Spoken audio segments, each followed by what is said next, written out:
बिस्मिल्लाहिर्रहमानिर्रहीम। अस्सलाम वालेकुम प्यारे बच्चों, खुशामदीद। उम्मीद करती हूँ आप सब खैरियत से होंगे। मैं हूँ आपकी टीचर आमना अमाद। जैसा कि आप जानते हैं हम बाब नंबर 5 पढ़ रहे हैं, मुसलमान जनूबी एशिया में 1526 से 1857 में मुगलिया सल्तनत के बारे में हम इस चैप्टर में पढ़ रहे हैं। सो आज का सबक पढ़ने के बाद बच्चे इस काबिल हो जाएंगे कि शाहजहां की चंद तमीराती खिदमात बयान कर सकें। आज हमने शाहजहां के बारे में पढ़ना है कि उसने कौन कौन सी अहम तामीराती खिदमात जो थी अपनी हुकूमत में की थी। सो लेक्चर नंबर 6 है आज का हमारा, शाहजहां की अहम तामीराती खिदमात। सबक का आगाज करते हैं सरगर्मी के साथ।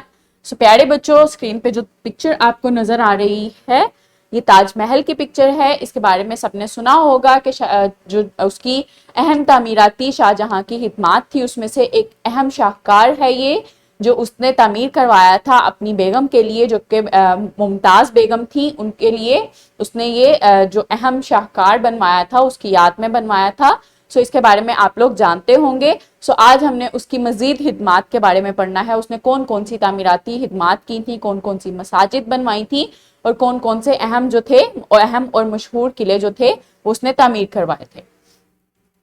शहाबुद्दीन मोहम्मद खुर्रम 1592 से 1666 ईस्वी तक शहाबुद्दीन मोहम्मद खुर्रम, जो कि शाहजहां के नाम से 6 फरवरी 1628 में तख्तनशी हुआ, वो जहांगीर का बेटा था। जो शहजादा शहनशाह जहांगीर था उसका बेटा था शाहजहां, जिसका नाम जो था वो शहाबुद्दीन मोहम्मद खुर्रम था। इसके दौर की अहम कामयाबी दक्कन की कामयाबी है। इसने दक्कन का जो इलाका था उसको फतह किया था और इसकी ये एक मशहूर कामयाबी है। शाहजहां के 30 साल अहद हुकूमत को मुगलिया सल्तनत का सुनहरी दौर भी कहा जाता है। इसकी वजह ना सिर्फ सकाफत या कामयाब मुहिम्मात हैं, बल्कि निज़ाम सल्तनत का बेहतरीन अदल इंसाफ का निज़ाम, अमन अमान, सन्नती और तजारती तरक्की और अवाम की फलाह बहबूद भी है। सो इसने बहुत से इकदाम किए थे। अदल इंसाफ का, अपने बाप की तरह अदल इंसाफ का निज़ाम भी इसने कायम रखा था।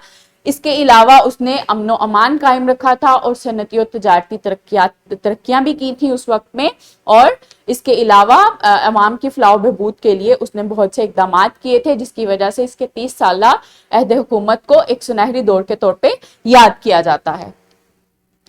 जो शाहजहां था उसने जो तामीराती खिदमात दी वो कौन कौन सी थी, कौन कौन सी तामीरात करवाई उसने। शाहजहां का दौर अपने भरपूर फन तामीर की वजह से मशहूर तरीन दौर है। दिल्ली में शाही खानदान के लिए सुर्ख पत्थर से बनाई गई जामिया मस्जिद और आगरा का मोती महल फन तामीर का शाहकार है। आगरा में मोती महल और दिल्ली में जामिया मस्जिद जो उसने बनवाई वो एक अहम शाहकार है। पुरानी दिल्ली के मुकाम पर शाहजहां आबाद के नाम से एक नया दारुल हुकूमत बनाया गया और वहां पर भी सुर्ख पत्थरों से किले तामीर किए गए। शाहजहां ने मुख्तलिफ शहरों में खूबसूरत इमारतें, बागात, किले, महल और मस्जिदों की तामीर करवाई।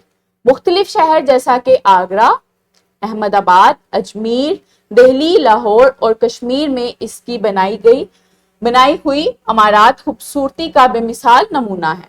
शाहजहां ने 17वीं सदी में तख्त ताउस बनवाया, जो कि बहुत बड़ा उसकी तामीराती खिदमात में शाहकार है।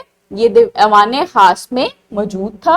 ये तख्त हीरे और जवाहरात और नवादात पर मुश्तमिल था। इसको सहारा देने के लिए सोने की 4 टांगे बनवाई गई थी। इस तख्त को मोरे तख्त का नाम भी दिया जाता है क्योंकि इस तख्त के पीछे मोर खड़े होते थे।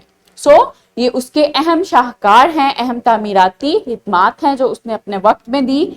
ये तख्त ताउस है जो कि सोने और बहुत से हीरे और जवाहरात से बना था और इसको जो सपोर्ट थी वो 4 टांगों से दी गई थी, जो उसके पाए थे वो सोने के बनाए गए थे और इसको मोरे तख्त भी कहा जाता था क्योंकि इसके पीछे मोर खड़े होते थे। इसके अलावा जो मोती मस्जिद उसने बनवाई थी उसकी पिक्चर है। जो दिल्ली में जामिया मस्जिद बनाई थी जो उसका अहम शाहकार है, ये उसकी पिक्चर है।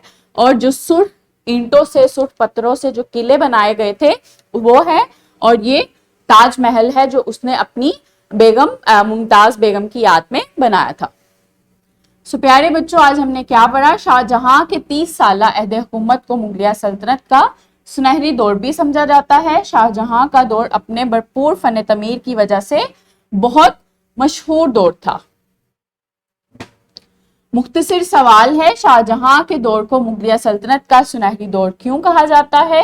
اور ایک تفصیلی سوال ہے، شاہ جہاں اور ممتاز بیگم کے ثقافتی شعبوں اور فن تعمیر میں کردار کو تفصیل سے بیان کریں۔ یہ آپ کا ہوم ورک ہے، ان کو آپ نے اپنی نوٹ بک پہ سولو کرنا ہے۔ امید کرتی ہوں آپ کو آج کا سبق اچھے سے سمجھ آیا ہوگا۔ ملتے ہیں اگلے سبق میں، اپنا بہت خیال رکھیے گا۔ بہت شکریہ، اللہ حافظ۔